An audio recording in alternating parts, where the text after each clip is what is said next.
ओर से और जनसुराज की ओर से धन्यवाद कर रहा हूं। कोई लंबी चौड़ी बात नहीं है।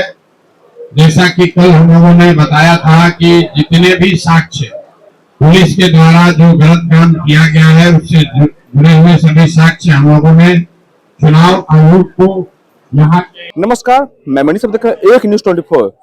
जनसुराज सूत्रधार प्रशांत किशोर जो है बड़ी प्रेस कॉन्फ्रेंस करते हैं आगामी विधानसभा चुनाव को लेकर। इसके बावजूद इतनी बड़ी संख्या में आने के लिए मैं अपने ओर से और जनसुराज की ओर से धन्यवाद कर रहा हूं। कोई लंबी चौड़ी बात नहीं है।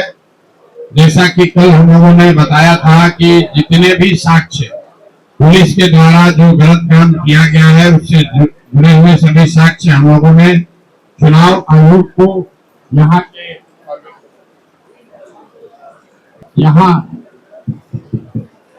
आए, यहाँ के हम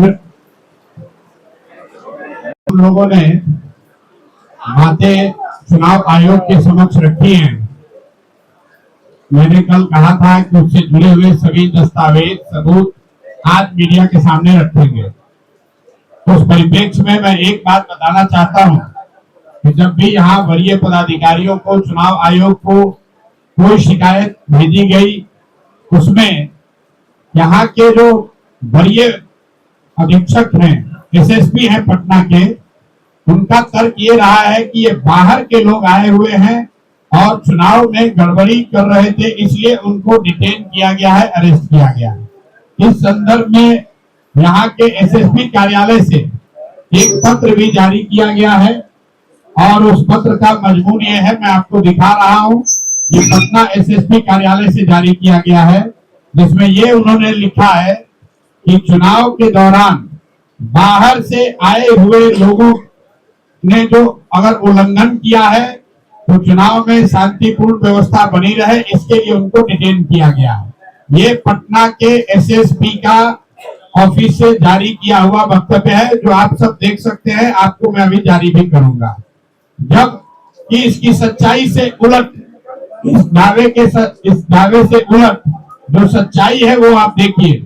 टोटल 50 से ज्यादा लोग अरेस्ट किए गए हैं और उसमें से ज्यादातर लोग पटना के लोकल लोग हैं, जिनके घरों में घुसकर पुलिस ने दबिश दिया है।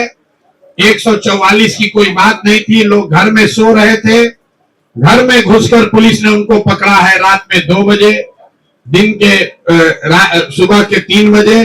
और मैं आपको 3 उदाहरण यहाँ पर कैमरे के सामने दे रहा हूं। हमारे बगल में बैठे हुए हैं नवल गुप्ता जी है, और ये आपको बताएंगे कि पुलिस इनके घर कब गई, इनकी पृष्ठभूमि क्या है और क्यों इनको अरेस्ट किया। संक्षेप में नवल जी अपना परिचय, कहाँ रहते हैं और पुलिस ने आपको कब और कैसे पकड़ा बताइए। नवल किशोर गुप्ता, निवास स्थान उत्तरी मंदिरी पटना।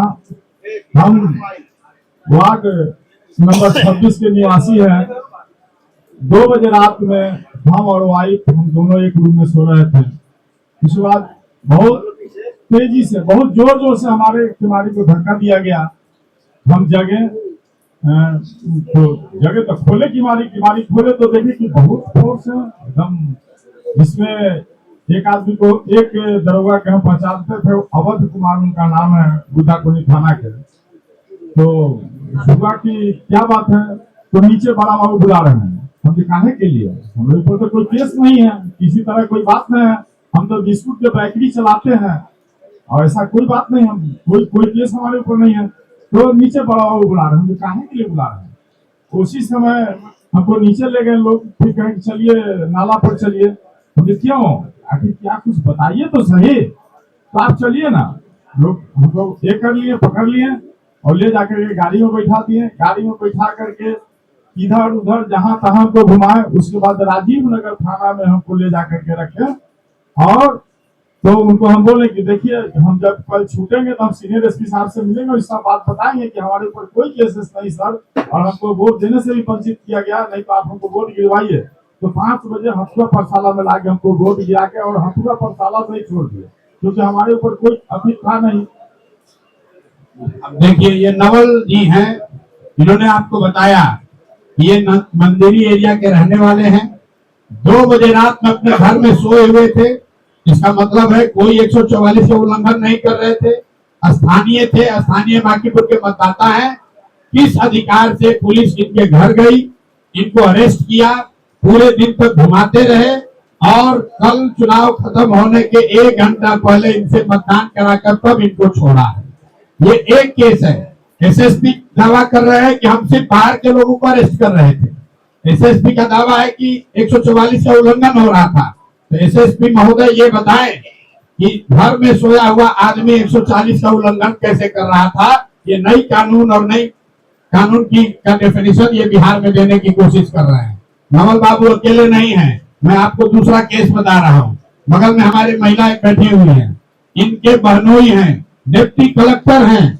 80 साल के बूढ़े आदमी के घर पे 22 नंबर वार्ड में सरेआम दिन में पुलिस ने घूमकर धमकी दी है, इन लोगों को वोट देने से रोका है। आप इन्हीं से सुनिए कि ये क्या कर रही थी और पुलिस वालों ने वहां क्या किया है। पूरा उसका वीडियो हम लोग जारी करेंगे। 22 नंबर वार्ड में मैं 22 नंबर वार्ड में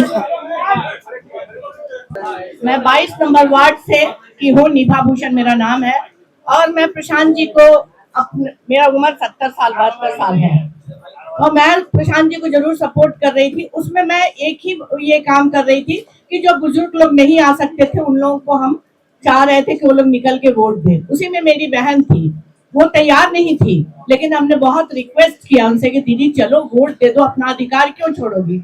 तो वो हमारे कहने पे वोट देने गई। मैं उनको लेके बूथ तक गई और मैं अंदर भी नहीं गई, मैं उनको अपने नौकर के साथ भेज दी कि भाई जाओ तुम वोट देके, हम यहाँ बैठे हुए हैं। और कुछ स्थानीय लोग उनके घर गैरेज में बैठे हुए थे, दो स्थानीय लोग आई भी है मेरे साथ। वो स्थानीय लोग बैठी हुई थी। तब तक हम जब वोट दिला के आए तो देखते हैं कि सारा खाली है। तो हमने पूछा कि भाई कहाँ गया लोग, और वहां 2-4 बीजेपी के लड़के थे, वो लोग मुस्का मुस्का के डांस कर रहे थे। मैं समझ गई।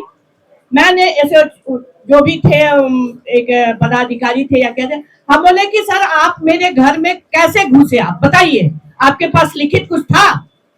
किसी को भी राइट नहीं, अगर क्रिमिनल भी किसी के घर में घुसता है तो उसको बुलाया जाता है कि इसको निकालो, लेकिन आप बिना परमिशन के घर में नहीं घुस सकते हैं। तो हमका हाथ जोड़ने लगा कि मैडम आप क्या उम्र वाली हैं, जाइए देखिए, स्थानीय नहीं होइएगा तो आप फंस जाइएगा। हम बोले कि हम स्थानीय हैं या नहीं है इसका प्रमाण हम आपको नहीं देंगे, हम नहीं देंगे प्रमाण।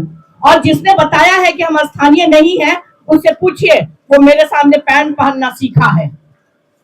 ये सब बीजेपी के पर्ची काटने वाले लोग मेरे यहाँ आते थे, लेकिन मुझे बदलाव चाहिए था, इसलिए मैं इस अभियान में जुड़ी। लेकिन किसी भी पुलिस को जो तांडव वहां हो रहा था वो नहीं होना चाहिए था, और एक सभ्य आदमी के घर में घुसना ये निहायत हमको दिखा रहा है कि हम लोग अराजकता में जी रहे हैं। और इसके लिए मैं भी एसएसपी के पास जाने वाली थी और इसका ये करने की किस तरह से वो आदमी मेरे घर में घुसा और क्यों घुसा उसका जवाब चाहिए मुझे। बस यही है। मैं आज से नहीं 50 साल से उस मोहल्ले में रहती हूँ।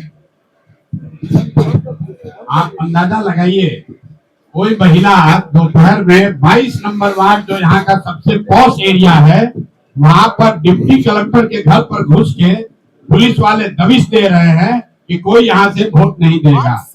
और जब मैं वहां पहुंचा हूँ तो वहां पर वो आदमी भाग गया था, सीनियर जो अफसर था भाग गया था। दूसरा एक दरोगा मिला जिसका नेम प्लेट गायब था।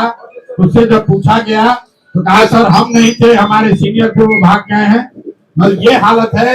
और उसके बाद वहां बीजेपी के गुंडों ने, मुन्ना जी और रामबली जी हमारे साथ थे, इन लोग के साथ बदतमीजी करने की कोशिश की। ये सिर्फ 2 एग्जाम्पल है। अब आप तीसरा सुनिए। मैं आपको सिर्फ उदाहरण के तौर पर 3-4 दिखाना चाहता हूँ कि जो यहाँ का एसएसपी है कंप्लीटली अनप्रोफेशनल, इनकॉम्पिटेंट। ये आदमी वही एसएसपी है जो नीट की छात्रा के साथ रेप और हत्या हुई तो इस एसएसपी ने कह दिया कि आत्महत्या है। और ये एसएसपी राजनीति करने के लिए यहाँ पर देखिए अपने सुपरवाइजर्स को, सीनियर्स को गुमराह कर रहा है।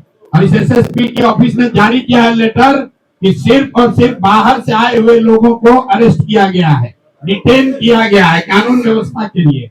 तो एसएसपी महोदय को ये बताना है कि भाई इनके घर में 2 बजे रात में आप जाकर इनको क्यों उठाए, ये महिला के घर में, इनके रिश्तेदारों के घर में 12 बजे दिन में आप पुलिस क्यों भेजे थे। अब आप सुनिए, तीसरे हमारे साथ हैं गब्बर जी, जनाब अपना सुनिए। आपने सुना प्रशांत किशोर जो है प्रेस कॉन्फ्रेंस कर एसएसपी के कार्यशैली के खिलाफ जो है एक बड़ी प्रेस कॉन्फ्रेंस, और इसके लिए जो है डीजीपी के पास भी कंप्लेन किए हैं। तमाम खबर देखने के लिए एक न्यूज़ 24 बना। धन्यवाद।